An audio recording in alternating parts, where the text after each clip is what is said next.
एक समय की बात है, एक गुरु और शिष्य कहीं से गुजर रहे थे। चलते चलते वह एक खेत के पास पहुँचे। दोनों को बहुत जोरों से प्यास लगी थी, तो वह खेत के बीचों बीच बने एक टूटे फूटे घर के सामने पहुँच गए और वहाँ जाकर उन्होंने दरवाजे को खटखटाया।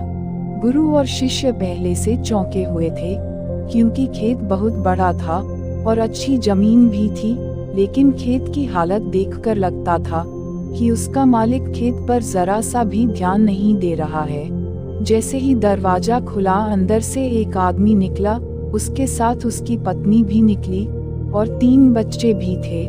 सब फटे पुराने कपड़े पहने हुए थे।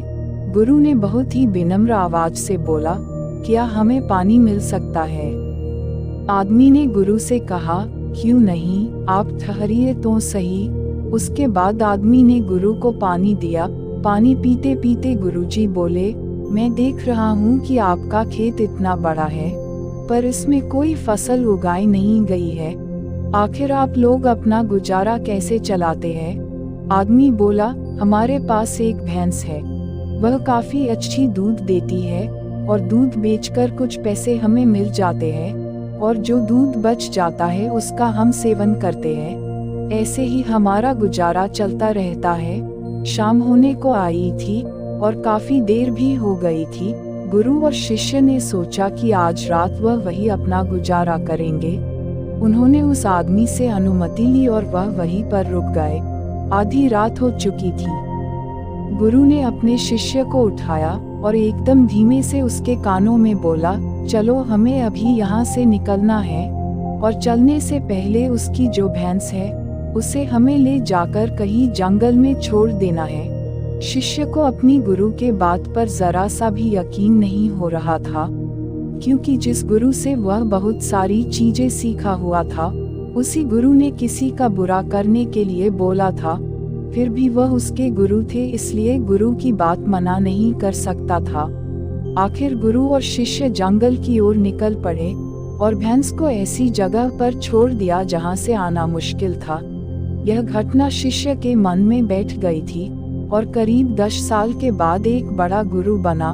तब उसने सोचा, क्यों न अपनी गलती को सुधार लिया जाए, और उस गलती को सुधारने के लिए उस आदमी से मिला जाए और उसकी आर्थिक मदद की जाए, जिससे उस व्यक्ति के आगे आने वाली जिंदगी खुशहाल जिंदगी बने।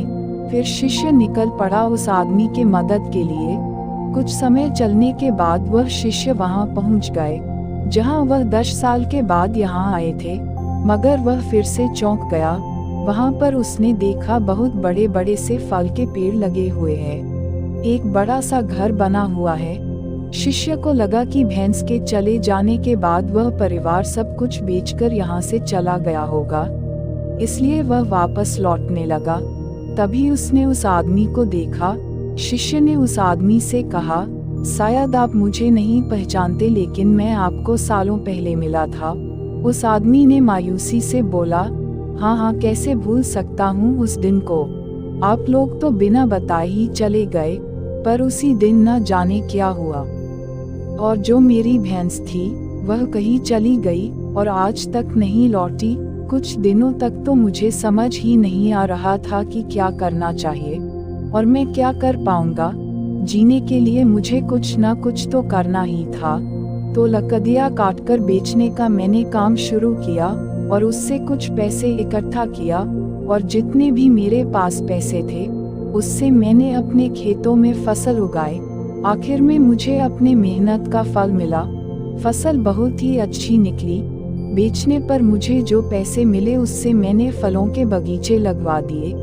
यह काम बहुत ही अच्छा चल पड़ा और इस समय आसपास के 1000 गांव में बड़े से बड़ा फल का व्यापारी मैं हूँ। सचमुच यह सब कुछ न होता अगर वह भैंस चली गई नहीं होती, क्योंकि उसी के कारण मैं लाचार था और उसी के कारण मैं कोई काम नहीं करना चाहता था।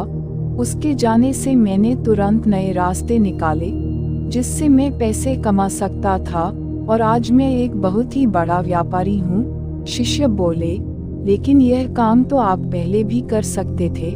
आदमी बोला, कर सकता था, लेकिन तब मेरी जिंदगी बिना मेहनत किए भी चल रही थी। मुझे तब लगा ही नहीं कि मेरे अंदर भी इतना कुछ करने की क्षमता है। कोशिश ही नहीं की मैंने, लेकिन जब मेरी भैंस चली गई तब मुझे ऐसा लगा कि मैं दूसरा भी काम कर सकता हूँ, जिससे मैं अच्छा खासा पैसा कमा सकता हूँ और मेरे बच्चे और मेरी पत्नी को और अच्छी जिंदगी दे सकता हूँ। इसलिए मुझे कुछ न कुछ तो करना ही था और मैंने तब ठान लिया था कि अब मैं जो कुछ भी करूँगा मेहनत के साथ करूँगा, अपने दम पर करूँगा।